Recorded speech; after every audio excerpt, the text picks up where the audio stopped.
Managed to schedule 2 with my dude, Matt Lawson. Welcome to Old Man Squad Fantasy Basketball.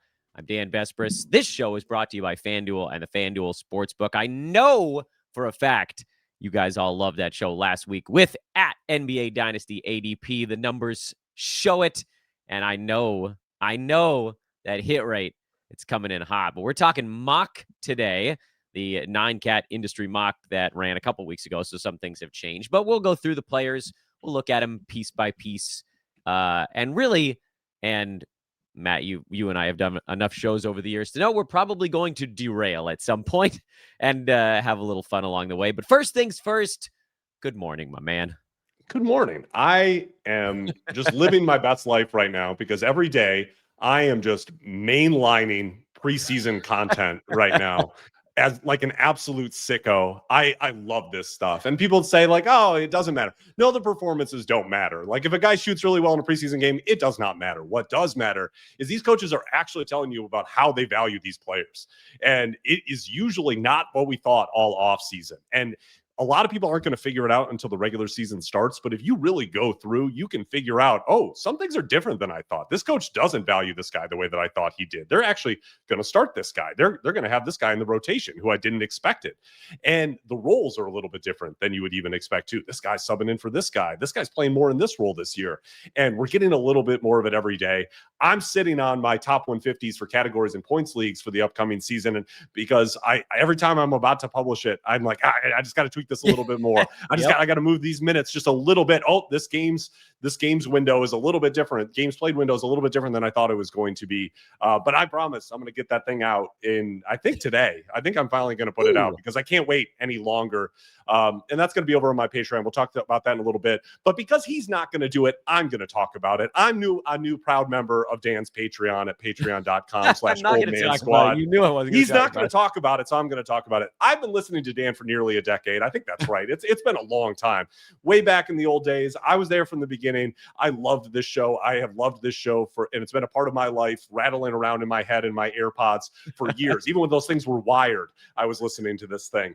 And I will tell you right now, the $1 a month that I'm giving is not nearly enough. But I implore all of you, if it's been a part of your life the way that the show has been a part of your life, if Dan has been a part of your life for as long as it has been for me or shorter, it's a great thing to be able to do, to be able to support the free content that he's providing, because how much better is this activity, this hobby, because it is free, accessible, and you have someone like Dan to be able to guide you. That Google sheet that he provides, I look at that thing every single day, and I love spreadsheets, but I really love this spreadsheet. It's great to be able to have, and it's free. It's unbelievable. So you're killing me.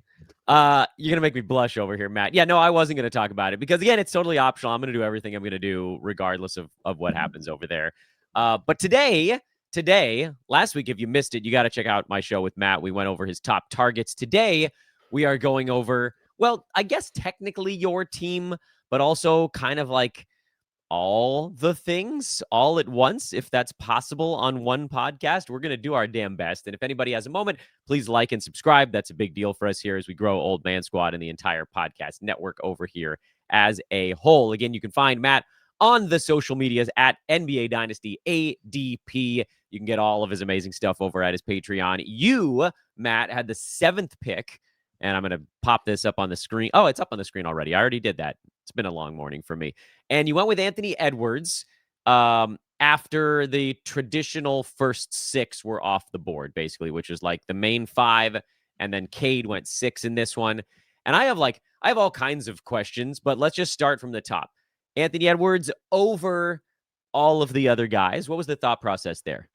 For me, it really came down to Edwards or James Harden. I really think that James Harden's going to have a great season this year. I'm not even, after seeing him last season, even though this is his age 36 season, I still think that everything is on the table for him with or without Kawhi to have a really productive fantasy season. I went with Edwards for this reason. I think it's similar for me in overall fantasy value, but in different ways. The availability of Anthony Edwards, obviously one of his superpowers.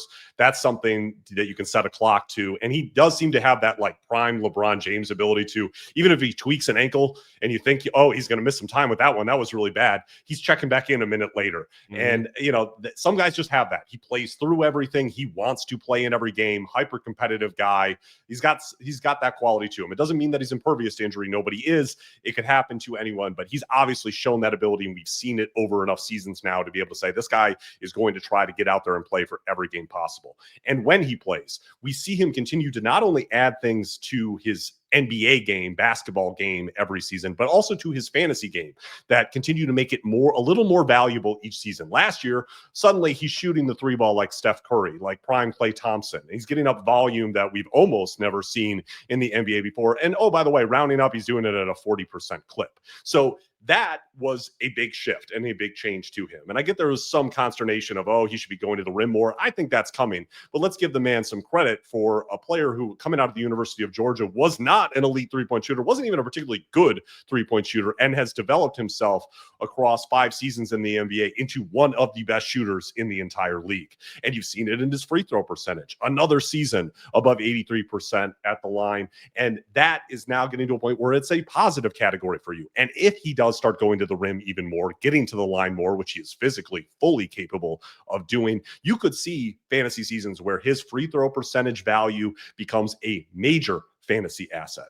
But the one area where I think there could still be growth, where it's coming, because let's be clear, we're going into an age 24 season for Anthony Edwards. This is only supposed to be the beginning of his prime. His best fantasy seasons are yet to come. They might come early in his prime, like we just saw with Shai Gilgeous-Alexander, who maybe just had his best fantasy season. It would be difficult to be able to improve on. He might.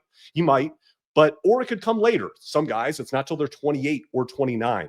But with Edwards, what we've seen with a bunch of shooting guards of his ilk is that at some point they get that Malcolm Gladwellian 10,000 hours of on-ball screens, of processing the court, of being the guy in an NBA offense, of seeing every wrinkle that an NBA defense can show, and the playmaking jumps to another level. And I think that's where eventually we could see it. We saw it in year 6, which is what Anthony Edwards is about to go into. We saw in year 6 with James Harden, where he went from where Edwards is at about a mid-20s assist rate over 30%, and it never looked back, and it just kept climbing from there. That's what happened with James Harden. With Devin Booker, it was a little bit earlier. It was around year 4.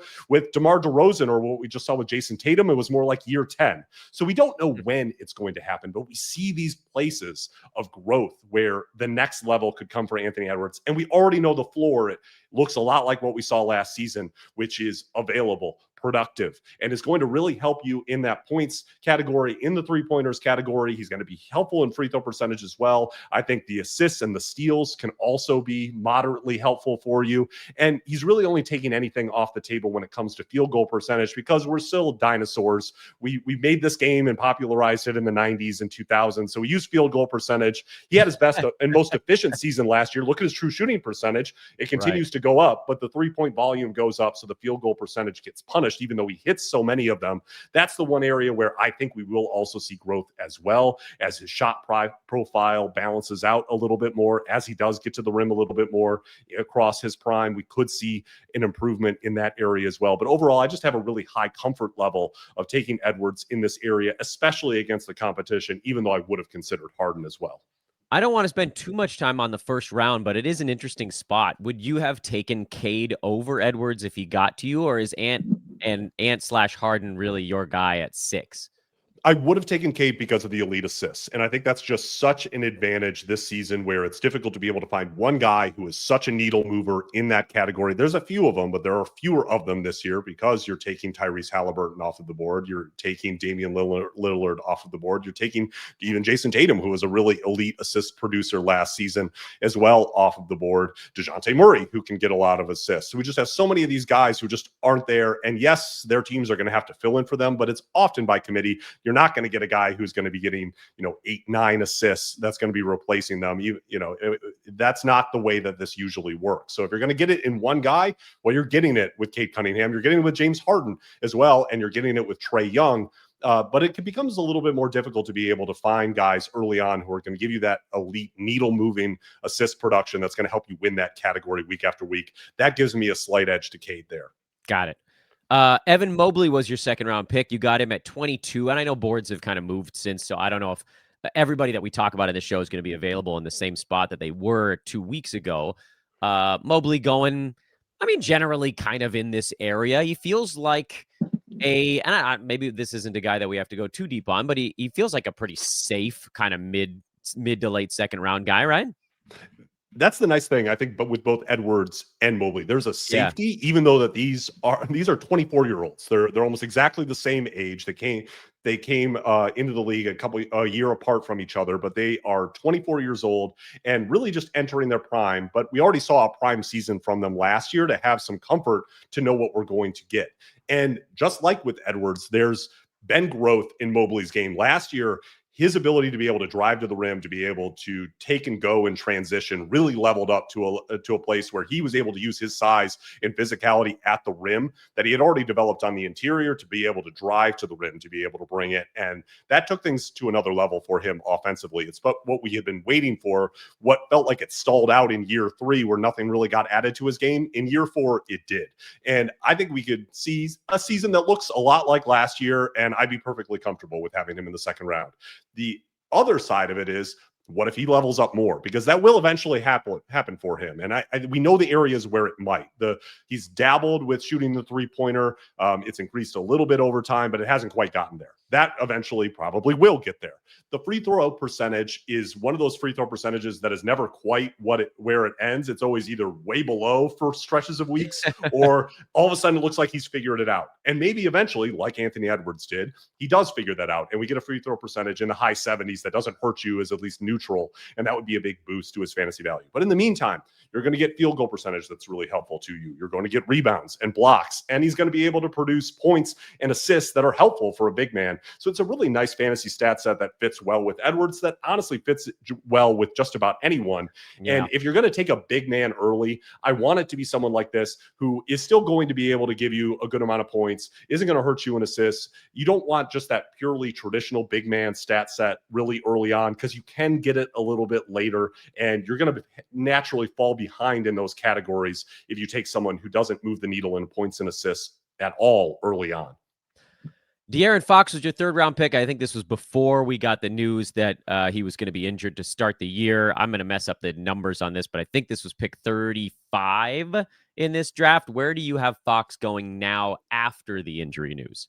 I'm a little bit lower on him, and probably a little bit more comfortable with him as a 4th round pick now, just because a guy who naturally depends on explosive athleticism and speed with a hamstring injury, it's a lot of risk. And we know hamstring injuries can be tricky. They can get easily re-aggravated. And we just don't have enough clarity here to be able to say, oh, he'll miss a game or 2 at the top of the season and then everything will be fine. If we knew that, sure. 3rd round pick for Fox. I believe in it. And I believed in it here because what he's about to go into is a season where we only saw 5 games of it last year. Him and Victor Wembanyama in a pairing that I think is going to allow Fox to have his most efficient season. It might not be the biggest popcorn numbers of any season, but I think it'll be his most efficient ones. And I think it will be very productive in the popcorn numbers as well. You're going to have Fox being able to run pick and roll and pick and pop with a player who is going to get far more attention than him. I think Wembanyama is going to have an outrageous season. And that's an easy prediction to be able to make because we saw it for huge stretches of last year where he looked like an all-NBA first-team level player. Fox is now getting to play with a player better than him who is going to be getting all the defense's attention. He's going to be able to get downhill in a flash as he has through his entire career. I think that's going to increase his efficiency at the rim because so much attention is going to be on Wembanyama. I think that he's going to have a very significant role in this offense along with Wembanyama that he's not going to be challenged by anyone else for. And this is going to be a really strong De'Aaron Fox season if that hamstring injury isn't going to be an impediment to it. And hopefully, and this is a reminder, you don't need to draft until right before the season. And I think everybody should draft in that final weekend before the season because we always learn more. There are always new developments. If you already drafted, well, guess what? The other day we find out Ja Morant's week to week, a dreaded awful phrase where we don't know what his availability is going to be. And there's going to be other players where there's that ambiguity around their availability going forward that's going to come out of the preseason, that's going to come out of the next few days. Try to wait as late as possible just so you have all the information when you come into your draft and you don't end up wasting picks in places where, had you just known what everyone ultimately knew before the start of the season, you wouldn't have taken them there. You surprised us all, I think, with your pick here at 50. I'm going to try to give the number instead of the round just because this is a 14-teamer, so it sort of throws off the round a little bit. And he went Paolo. Now, this is a guy that was initially ranked like on Yahoo in the top 15, which was absolute madness. But where does Paolo belong? What is he going to be this year? Can he fix some of the stuff that's been holding his 9-cat value down? Paolo's one of those guys that in Dynasty, I think we're already kind of factoring in what his prime is going to look like from a 9-category stat set perspective. Right. And it's different than what it looks like right now. And it's a little bit similar to what we saw in early career Jason Tatum, where he's a little bit too in love with the mid-range shot. He definitely was at Duke, and he worked on it even in his rookie season in the NBA with the Celtics.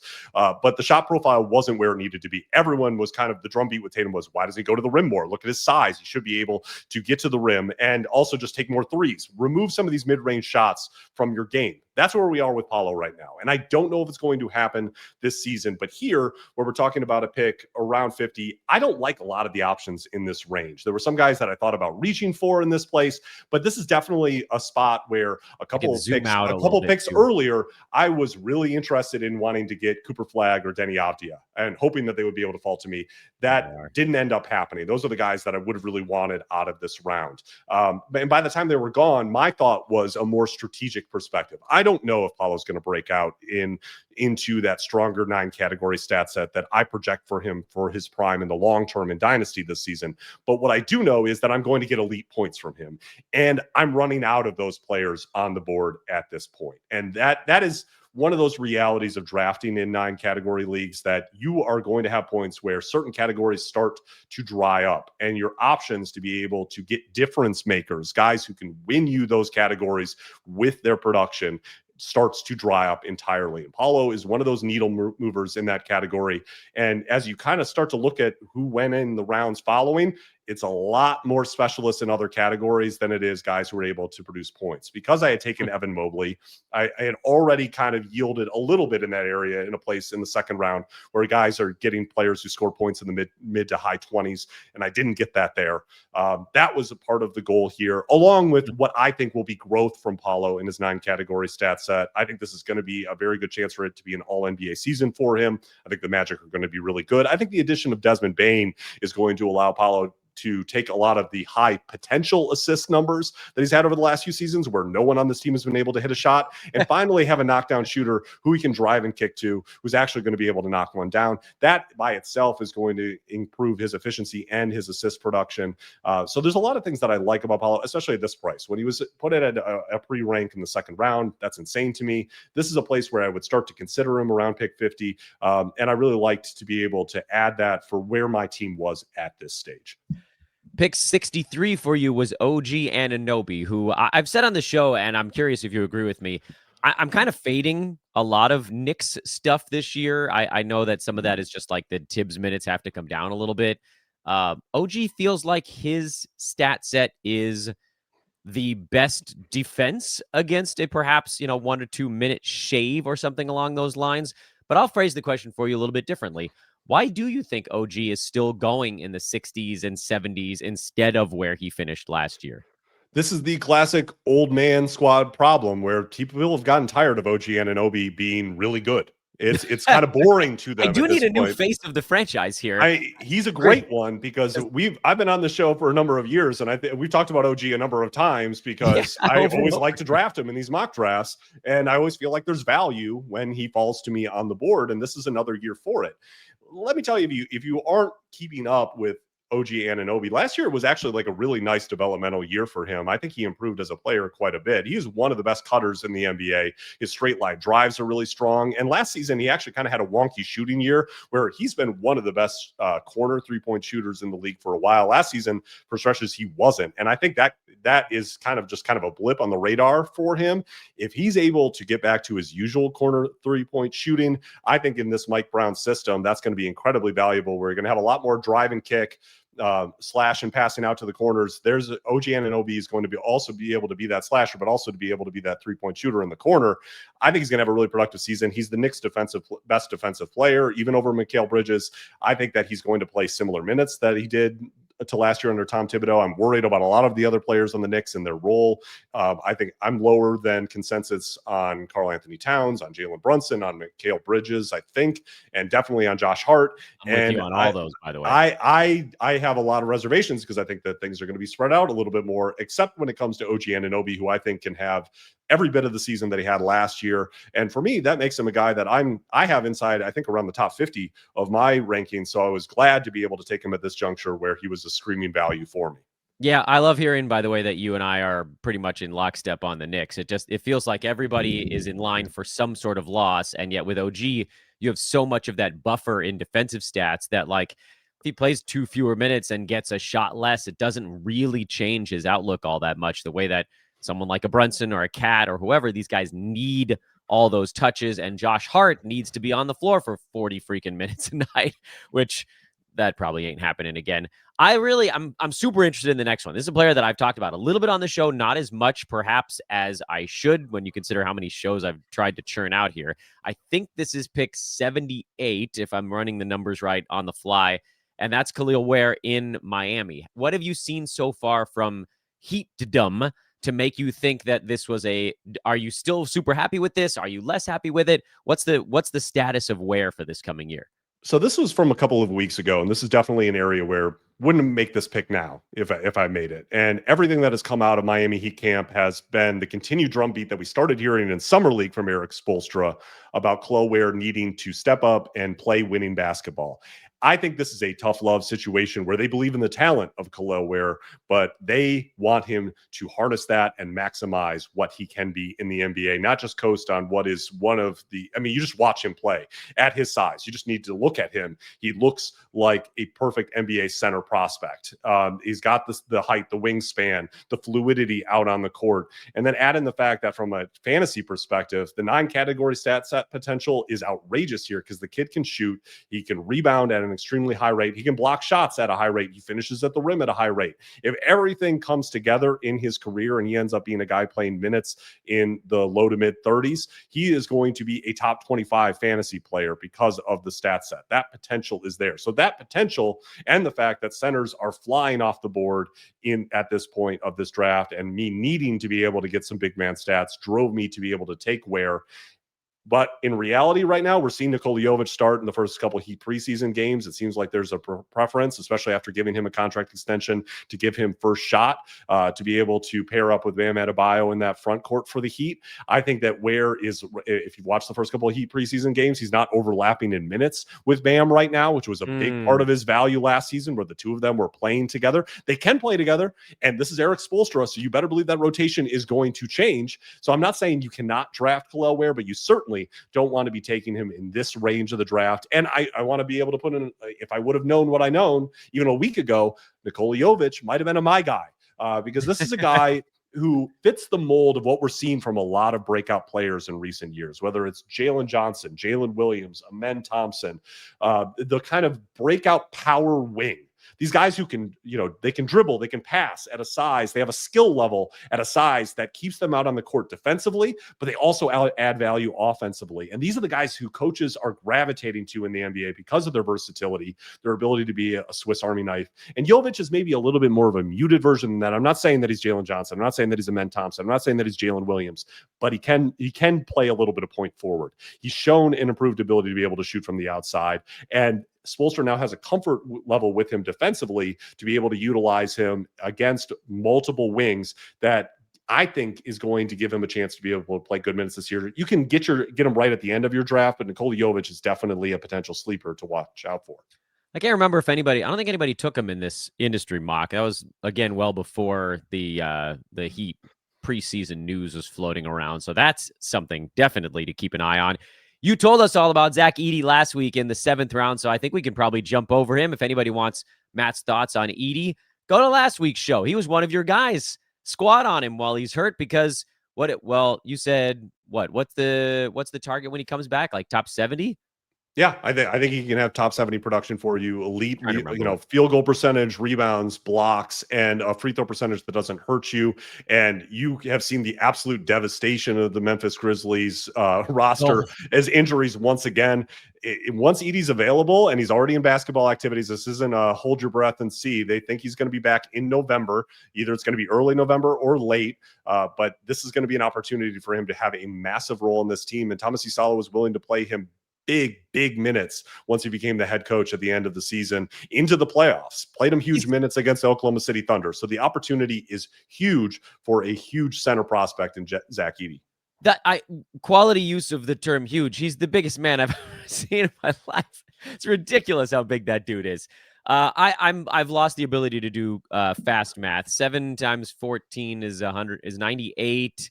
Scoot was 106. Am I getting that right?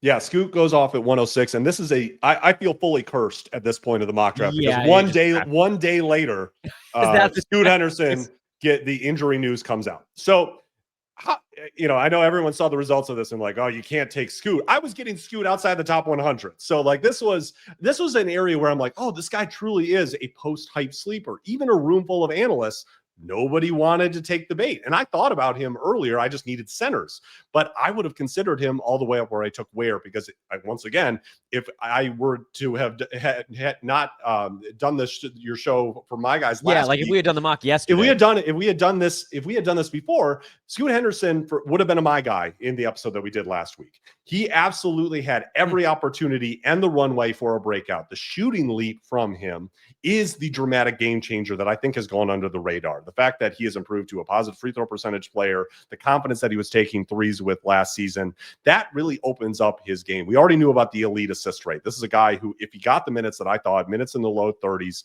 and the opportunity to be able to have the ball in his hands the way that I thought he was going to on this Portland Trail Blazers team, I think he could have been one of the top assist producers in the league this season. And there would have been really great opportunity for him to be able to grow as a scorer in his third year, which is really when we only should start to be worrying about smaller guard prospects in the NBA by the time they get to year 3. That's when we really should be asking, okay, what are you going to be in the league? Because before that, they need the reps and the opportunity to be able to do it. I think it was going to happen for him. Now we're looking at a chance where he's going to miss half the season because of a hamstring tear that we don't know the severity of. I have deep concerns. I still wouldn't mind getting him inside of the top 150 to be able to see if you can stash, depending on your IR settings and how many slots you have to be able to stash him, because I still think there will be immense opportunity. Jrue Holiday, while he will have the ball in his hands a lot, we've seen what that looks like with the Boston Celtics in smaller spurts. They moved away from it for obvious reasons, because they had Jaylen Brown, because they had Jason Tatum, but he did not move the same way last year, Jrue Holiday. And that's part of the reason that in that trade with the Boston Celtics, the Portland Trail Blazers ended up ultimately getting back some of the draft capital that they had sent in the trade originally, because they realized this guy is not going to be physically where we thought he was going to be. And that changed the calculation of that trade. By the way, on Yahoo, because I was going to roll with Jrue Holiday for a few months at least when he was going in the 135, 140 range, and they moved him to 81. Come on, man. No, you don't take him there. Don't take him there. That actually, I made this full-throated advocacy for drafting as late as possible, and that's the other side of it. That Yahoo's going to squeeze all the value out of all these guys by the time you get to that final weekend, and you're not going to get the opportunity to be able to do it. I'm just glad I got to say "fi" on someone on today's show. That makes me feel pretty good about myself. So the Scoot Henderson breakout is busted. I mean, like I think that yes, maybe we get some late stage opportunity for him in this season. I'm hopeful that he can kind of get it on track and have this be something other than a lost season, but there's just too much concern with a hamstring injury of this severity that it sounds like we don't even know fully what grade it is to be able to invest with him in any confidence. If you have an IR that's deep enough to be able to stash without hurting your competitiveness throughout the season, I think he's an interesting guy to be able to stash there. But this is just one of those brutal preseason injuries that changes the arc of things, and I think it really opens things up for Shaedon Sharpe. Obviously makes it a wide open lane for Jrue Holiday. And Deni Avdija, my guy from last year, is going to absolutely explode this year. I don't think people appreciate it. Go back and look at the stat lines you were getting from him late in the second half last season, basically from January onward. Absolutely incredible as a fantasy producer. And I think the wheels are up for a further breakout from Deni Avdija this year. Yeah, there was pinball stuff at the end of last season. Your 9th round pick in this 14-teamer, and again, I've totally lost the numbers here, was one of your guys from last week, Neemias Queta over in Boston. Have you seen anything over the last week to change where you stand on him?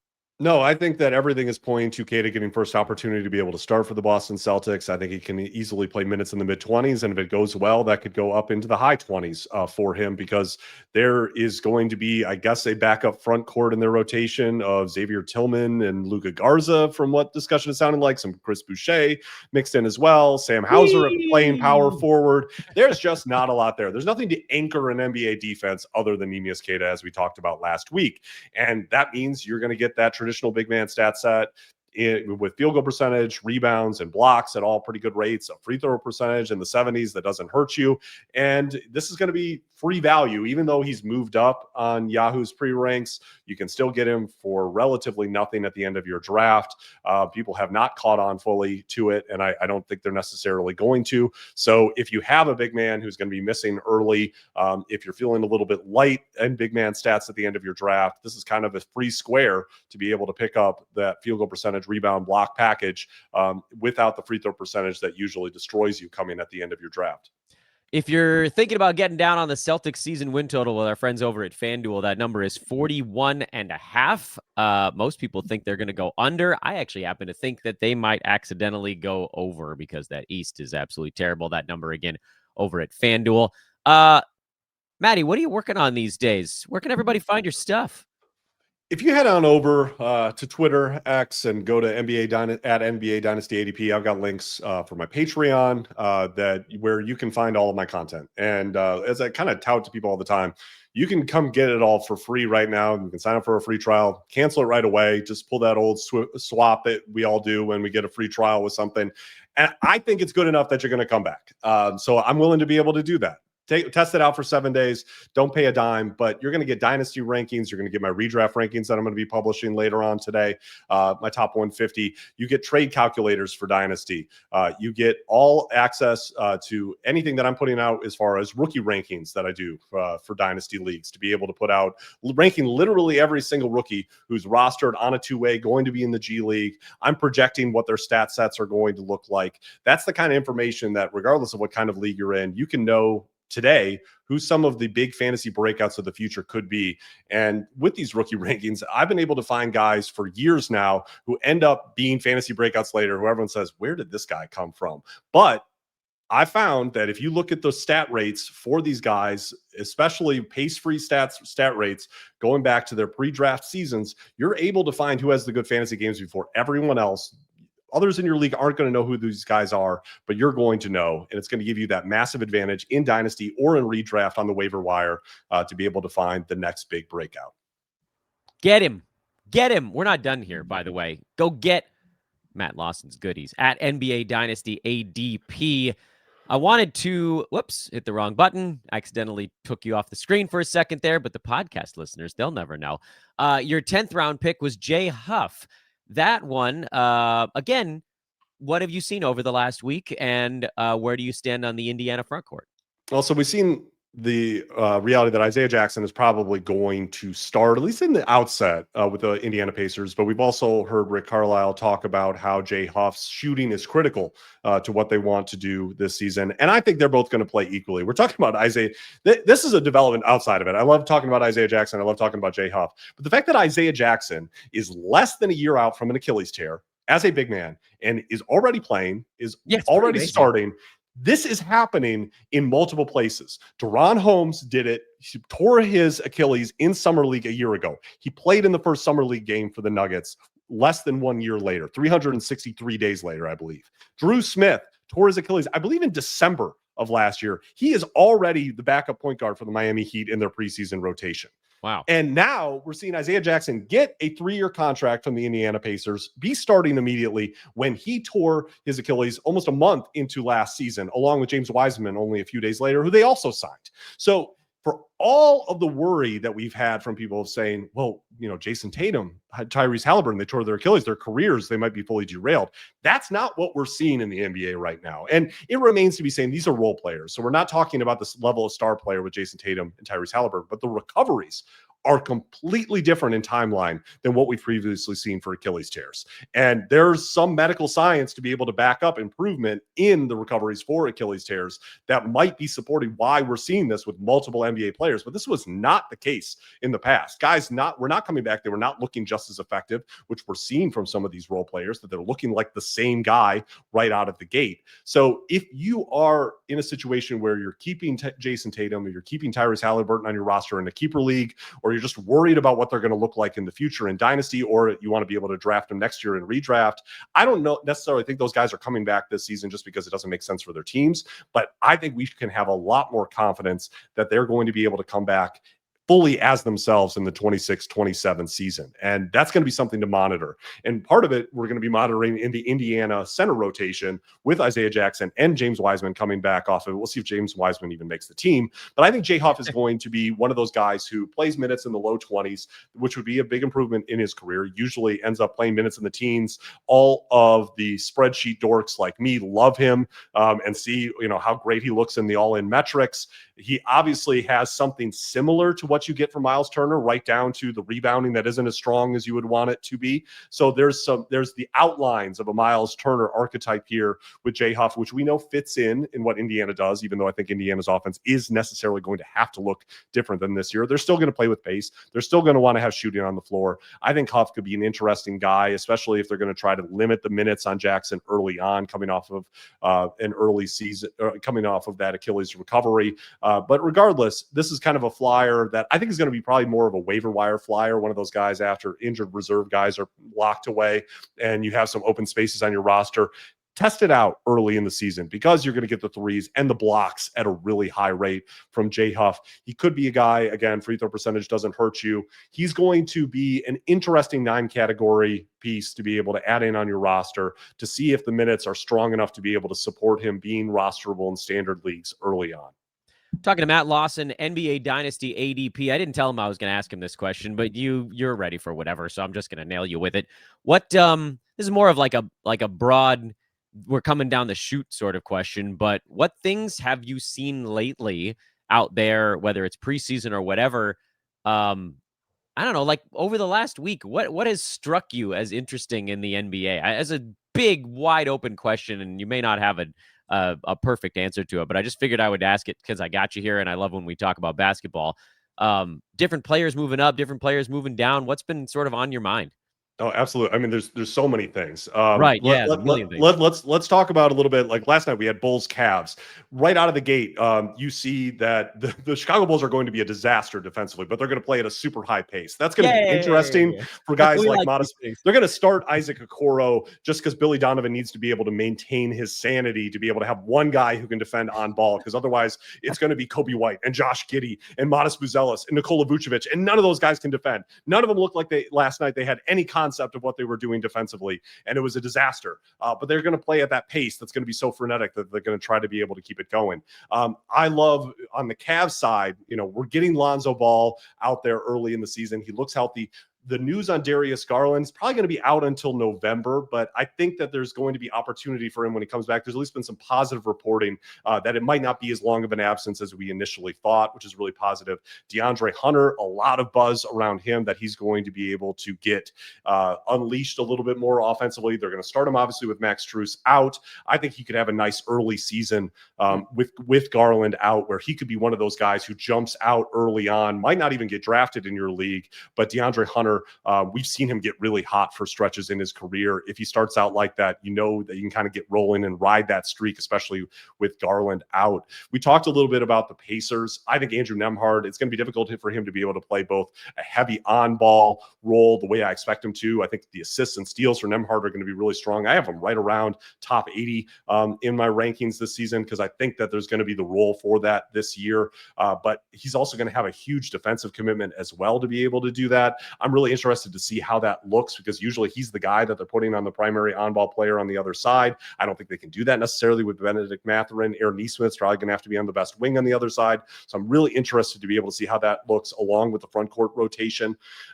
with the Wolves, the interesting thing for me, we got Mike Conley in the starting lineup, and there was some buzz that it was going to be Dante DiVincenzo, which was going to create like this huge smash opportunity, because we've seen when Dante gets minutes into the 30s, when the role scales up a little bit, Dante is a real fantasy player. The steal rate can start to pop in stretches for him. The points and threes obviously can be there. So that's something to be able to monitor, to be able to see, are we going to get DiVincenzo in the starting lineup or not? Because he could be a guy who gets largely ignored in your league. But if they decide to be able to pivot to that and away from Conley, and the minutes scale up a little bit for DiVincenzo, he's a potential big time sleeper I knew you'd have some stuff, man. I knew it. I knew I didn't even have to ask if I could ask the question.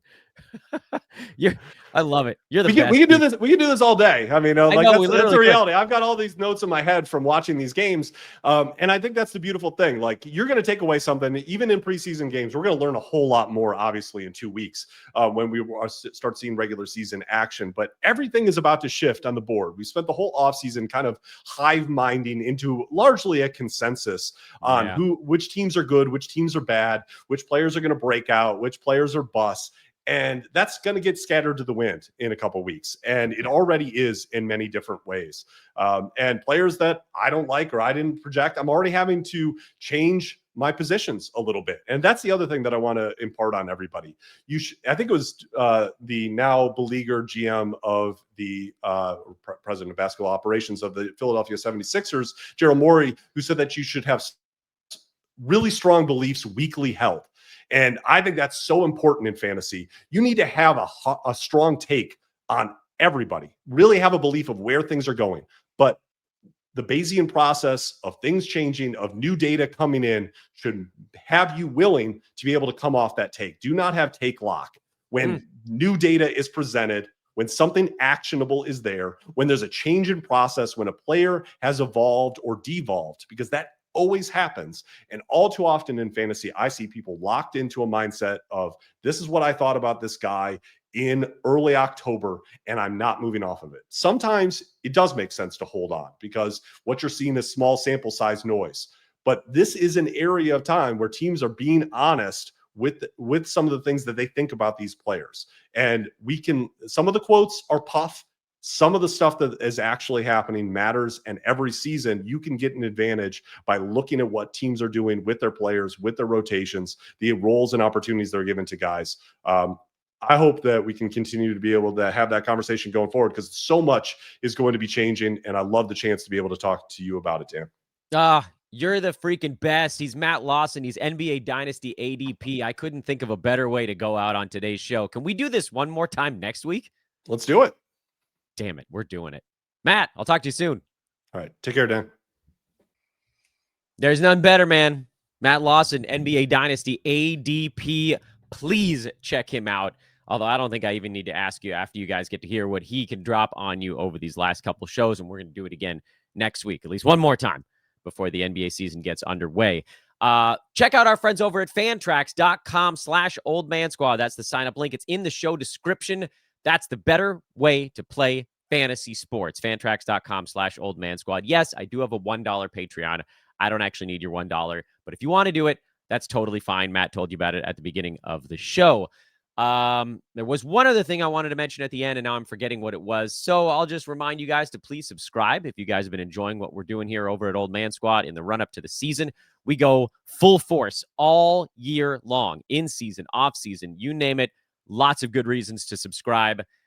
Follow me on Twitter at Dan Besbris, DanBesbris. You can follow Old Man Squad over on social media as well. We're going to be ramping up what we do over there in the coming days. I'm sure as soon as I hit the stop button on this recording, I'm going to remember the thing that I wanted to mention at the end of the show. But for now, I can't remember it. So I guess I'm just going to end the show. Thanks to Matt. I'm Dan. We'll see you guys soon. Later, everybody.